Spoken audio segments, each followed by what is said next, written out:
¿Cómo te explico que yo ya ni me aplico? Si fuese por mí, con nadie platico. Un tipo apático, Simón, nada simpático. La música no me llena y deporte ya no practico.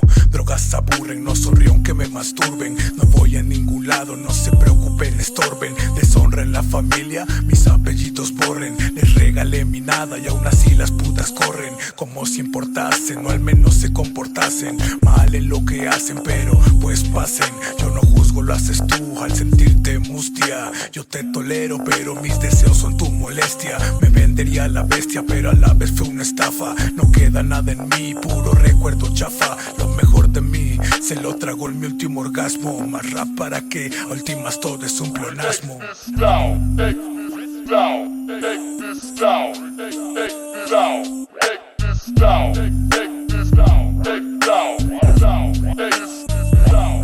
Y si me pasmo es que me detuve a escuchar mis voces. Si tú supieras las agallas dentro de estos boxers. Pero sigamos fingiendo que si aunque no me conoces. No te mientas, no me entiendes ni yo lo hago muchas veces.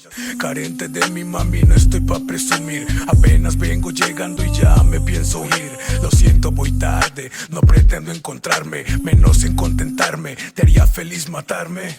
Fue ayer, hoy ya no tocan complacencias. ¿Cuál vapo? Yo no fumaría de tu esencia. No estudié, no hay licencia, me educaron con decencia. No te mastico por el puto nervio en la encía. Amo la violencia, pero conlleva mucha evidencia. No soy responsable, paciencia, primero se piensa. Comunícate, dialoga con el animal. No por territorial, orinar, cagar y aprendió a respetar.